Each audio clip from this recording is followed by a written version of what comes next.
کاتە لای پێغەمبەر عەلەیهی سەڵات وەسەلام فەرمووی پێغەمبەری خوا با میوانت بم ئەم شەو فەرمووی باشە با خەبەر بەرم بۆ ماڵەوە خەبەری برد بۆ ماڵەوە ئەو ماڵەکەی ئەم ماڵەکەی ئەو ماڵەکەی ئەو ماڵەکەی هەموو وتیانەی پێغەمبەری خوا والله لە ئاو زیاترمان نییە فەرمووی شێ میوانی پێغەمبەرەکەی ئەم شەوە باتەوە یەکێ لە ئەنسار فەرمووی منەی پێغەمبەری خوا منەی بم ئەڵێ میوانەکەم بردەوە چوون بۆ ماڵ و بە خێزانەکەم و چیمان هەیە فەرمی والله ئەوە نەمان هەیە هەر مناڵەکانمان بیخوا بچێ مناڵەکە بیخۆ ئێوتی من میوان پێغەمبەری خوا ماوردو چی بکەین فەرمووی مناڵەکان بخێنە بە برسێتی وە کاتێ نانەکەت بۆ ئێمە هاورد چکە هەر بەش یەک زەلام یەکەکە نانەکەت هاورد داتنا خۆت بدە لە لەمپەکە لەمپەیان هەبوو جاران لەمپەکە بکوژێنەوە ئێمەش هەر لەگەڵ ئاڵین لەگەڵی ئاواکەین یعنی ئێمەش نانەخۆین لەگەڵتان مناڵەکانیان خەوان بە برسێتی ژنەکەش بە برسێتی ماوە نانەکەی بۆی دانا لەمپەکەی کوژانەوە ئەم هەر لەگەڵی بوو هەر خەریکی بوو هەر دەنگی دەمی هات پەنجەی خۆی ئەلێسیاوە بۆی میوانەکەی تێر بخوا میوان ئەمجا کە بەیانی هاتنە لای پێغەمبەر عەلەیهی سەڵات وەسەلام فەرمووی قد عجب الله من صنيعكما بضيفكما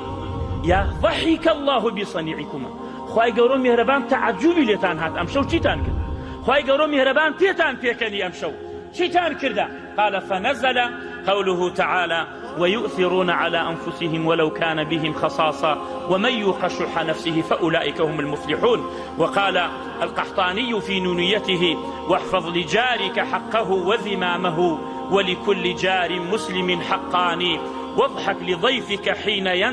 ينزل رحله إن الكريم يسر بالضيفان وصل ذوي الأرحام منك وإن جفوا فوصالهم خير من الهجران إن الله وملائكته يصلون على النبي يا أيها الذين آمنوا صلوا عليه وسلموا تسليما اللهم صل على محمد وعلى آل محمد كما صليت على إبراهيم وعلى آل إبراهيم إنك حميد مجيد اللهم اغفر لنا ذنوبنا وإسرافنا في أمرنا وثبت أقدامنا وانصرنا على القوم الكافرين اللهم حبب إلينا الإيمان وزينه في قلوبنا وكره إلينا الكفر والفسوق والعصيان واجعلنا من الراشدين اللهم إنا نشهد بأنك أنت الله لا إله إلا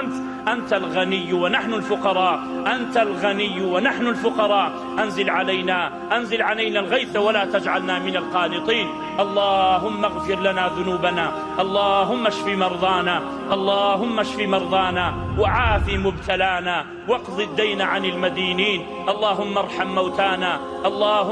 موتانا اللهم أختم لنا أعمالنا بالصالحات يا رب العالمين إن الله يأمر بالعدل والإحسان وإيتاء ذي القربى وينهى عن الفحشاء والمنكر والبغي يعظكم لعلكم تذكرون إن شاء الله بحول وقوتي خواي گەورە میهرەبان باران من بۆ ئەبارێنێت بەڵام ئەگەر بارانش نەبوو بەتەماین بەیانی ڕۆژی شەموو بچین ئەو دەشتە نوێژە بارانە بکەین لە سەعات پێش نۆ لە دەوری قەبرستانە تازەکە ئەگەر باران نەبوو ئەگەر بارانش بوو داوای لێکەین إن شاء الله بارانی ڕەحمەتمان بۆ بارێنێت